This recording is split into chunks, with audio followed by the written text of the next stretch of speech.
طرح کے آئے روز ہم اس پر بات کرتے ہیں کہ اسرائیل کی طرف سے جو بھی ظلم و بربریت برپا کی گئی ہے غزہ میں، اس کے پیش نظر اب ایک نئی جو ہمارے پاس انفارمیشن آ رہی ہے وہ یہ ہے کہ غزائی قلت کی مہم شروع کی جا رہی ہے۔ سلیم بخاری صاحب، یہ کتنی صفاقانہ حرکت ہے؟ دیکھیے، اسرائیل کے حوالے سے اگر ہم بات کریں تو انٹرنیشنل کورٹ آف جسٹس جو ہے وہ جینوسائیڈ کا مجرم تو قرار دے چکی ہے ان کو کہ یہ نسل کشی کر رہے ہیں، لیکن نسل کشی میں بچوں کی حد تک چلا جانا جو ہے یہ ہم نے کسی جنگ میں نہیں سنا ہے۔ سکولز بھی ٹارگٹ کرنا، سکولوں کے اندر پناہ گزین جنہیں کہا گیا تھا کہ آپ غزہ کا مغربی علاقہ چھوڑ دیں، مرکزی علاقے سے بھی نکل جائیں اور جا کے پناہ لے لیں آپ رفح میں، وہ وہاں سے ہجرت کر کے رفح پہنچے۔ رفح کے اندر جو حال انہوں نے کیا وہ بھی آپ کے سامنے ہے، جو تباہی وہاں انہوں نے مچائی ہے وہ آپ کے سامنے ہے۔ امداد کی گاڑیاں جس میں پیٹرول ہے، جس میں کھانے پینے کی چیزیں ہیں، جس میں غذائی کمبل سب چیزیں ہیں، اس کے کنٹینرز کھڑے ہوئے ہیں جو مصری علاقہ ہے اس میں، لیکن اسرائیل چونکہ اس پٹی کا جو اوپننگ ہے اس پہ قابض ہے، کوئی ایک چیز اندر نہیں آنے دے رہا۔ وہ آپ یہ دیکھیے کہ بھوک سے بچوں کے مرنے کا ذرا منظر آپ اپنی آنکھوں کے سامنے لے کے آئیں اور ان ماؤں کے حوصلے کی داد دیں جو ان کو اپنی گودوں میں لے کے بیٹھی ہوئی ہیں اور کھانے اور پینے کے لیے کچھ نہیں ہے۔ تو یہ جو جینوسائیڈ کا یہ رنگ ہے، یہ نہ ہم نے ہٹلر کی وار میں دیکھا، نہ مسولینی کی وار میں دیکھا، نہ ہم نے جو کنٹمپریری ایرا میں جو جنگیں ہوئی ہیں ہم نے اس میں بھی نہیں دیکھا ہے۔ یہ بربریت کی وہ بدترین مثال ہے جس کے بعد کیسے اسرائیل یونائٹڈ نیشن کا ممبر ہے، کیسے ویسٹ جو ہے وہ اسرائیل کو سپورٹ کر رہا ہے، یہ چیزیں میری سمجھ سے بالکل بالاتر ہیں۔ آج جس تفصیل کو لے کے ہم اپنے سامنے بیٹھے ہوئے ہیں کہ 6 ماہ سے لے کے شیر خار بچوں سے لے کے 9 سالہ اور 13 سالہ کم سن ٹین ایجر جو ہیں وہ بھوک کے ہاتھوں مر رہے ہیں۔ اگر بموں سے بچ جاتے ہیں، اگر ٹینکوں سے بچ جاتے ہیں تو بھوک انہیں مار رہی ہے۔ یہ منظرنامہ کس کے سامنے نہیں ہے، کس کو نہیں پتا یہ، لیکن پوری دنیا مجرمانہ خاموشی اختیار کیے ہوئے جس کا ماتم ہم تسلسل کے ساتھ کر رہے ہیں اور کرتے رہیں گے جب تک ہمارے دم میں دم ہے۔ ضرورت کس بات کی ہے؟ میرے خیال سے اس کا اب تذکرہ کرنا بھی بیکار ہے۔ کس کو نہیں پتا کہ وہاں کیا ہونا چاہیے؟ جنگ بندی ہونی چاہیے تاکہ یہ کلنگ مشینز جو وہاں استعمال ہو رہی ہیں وہ گولے اور بارود اگلنا بند کر دیں، ان کو ایکسیس دی جائے تاکہ وہ اپنے گھروں کو واپس آ کے جو بچہ کھچا ہے اس کے ذریعے اس دوبارہ بخاری صاحب، جہاں پر یہ پناہ گزین اس وقت موجود ہیں وہاں پر اپنے ہیلی کاپٹرز کے ذریعے لیفلیٹس پھینکے جا رہے ہیں اور انہیں یہ ہدایت کی جا رہی ہے کہ آپ یہ جگہ چھوڑ کر ساؤتھ کی طرف موو کر جائیں۔ اب آپ مجھے ساؤتھ میں کہاں تک لے جائیں گے؟ آپ ساؤتھ میں وہ پٹی کے آخری منزل تک پہنچے ہوئے ہیں۔ آپ ان کو سکولوں میں پناہ لینے نہیں دے رہے ہیں، آپ ان کو یونائٹڈ نیشن کی بلڈنگوں میں پناہ لینے نہیں دے رہے ہیں، آپ ان کو ہسپتالوں میں پناہ لینے نہیں دے رہے ہیں۔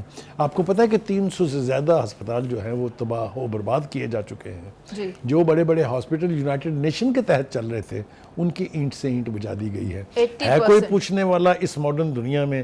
جتنے بڑے بڑے ادارے ہیں، چاہے وہ یونائٹڈ نیشنز ہے، چاہے وہ ہیومن رائٹس کے ادارے ہیں، چاہے وہ OIC ہے، چاہے جتنے بھی ادارے ہیں، مجھے بتائیں وہ انسانیت کے کب کام آئیں گے؟ کوئی نہیں پوچھ رہا۔ انسانیت سسک رہی ہے غزہ میں اور کسی کے کان پر جو نہیں رہی۔ سر 80% فلسطین تباہ ہو چکا ہے اور کچھ رپورٹس کے مطابق یہ بات سامنے آئی ہے کہ 60% تک یہ لوگ حماس کو ختم کر چکے ہیں اور 40% باقی ہے۔ دیکھیے، یہ تو میں نے پہلے بھی کہا تھا کہ یقینی طور پہ جو شہید ہونے والوں کی تعداد ہے وہ الارمنگ ہے۔ کسی قوم کے 40-50 ہزار لوگ جانوں کا نذرانہ پیش کر دیں، 80 سے 90 ہزار لوگ جو ہے وہ زخمی ہو کے اپاہج ہو جائیں، اس قوم کے ایک تو حوصلے کو آپ کو داد دینی پڑے گی۔ ایک چیخ میں نے آج تک غزہ سے ایسی نہیں سنی جس نے حماس کی کاز کو نیگیٹو کہا ہو یا اس سے پیچھے ہٹ گئی ہو۔ تو میں نے اس دن بھی کہا تھا، میں آج پھر کہہ رہا ہوں، حماس ایک سوچ کا نام ہے۔ آپ انسانوں کا خاتمہ کر سکتے ہیں، آپ سوچ کو ختم نہیں کر سکتے۔ سر، آپ حماس کی بات کر رہے ہیں، آپ درست بات کر رہے ہیں، لیکن اس کے علاوہ جو وہاں کے ریزیڈنٹس ہیں وہ لوگ بھی نفی کر رہے ہیں اسرائیل کی طرف سے جو وہاں پر جو بھی تاثر پیدا کیا جا رہا ہے ان کو ہٹانے کے لیے، وہاں سے ہٹانے کے لیے، ساؤتھ میں بھیجنے کے لیے انہوں نے جو لیفلیٹس پکڑے انہوں نے پھاڑ دیے۔ اس کا مطلب وہ ریزسٹ کر رہے ہیں۔ اس ریزسٹنس کا نتیجہ کیا ہو سکتا ہے؟ پہلی بات تو یہ ہے کہ اس ریزسٹنس کو سلام ہے۔ دوسری بات یہ ہے کہ ان لیفلیٹ کو پھاڑنے کا مطلب یہ ہے، جس کو کہتے ہیں نا کہ تنگ آ کے آدمی کے تنگ آمد بجنگ آمد، وہ بالآخر کہہ رہے ہیں کر لو جو کرنا ہے. کہ ظلم کے یہ ضابطے ہم نہیں مانتے. تو کہنے کا مطلب یہ ہے کہ وہ تو یہ کر رہے ہیں، باقی دنیا کیا کر رہی ہے، باقی مسلمان ممالک کیا کر رہے ہیں. لپ سروس، لپ سروس سے کازز جو ہیں وہ کمزور پڑ سکتی ہیں وقتی طور پر، ختم کبھی نہیں ہوتی ہیں. یہی ہم نے دیکھا دنیا میں جہاں جہاں کہیں بھی آزادی کی تحریک نے جنم لیا ہے وہ اپنے منطقی انجام کو پہنچے بغیر ختم نہیں ہوئی ہے. میں اس حوالے سے بہت ساری تحریکوں کے نام لے سکتا ہوں، لیکن اس وقت ہم ماتم کر رہے ہیں ان بچوں کی طرف سے.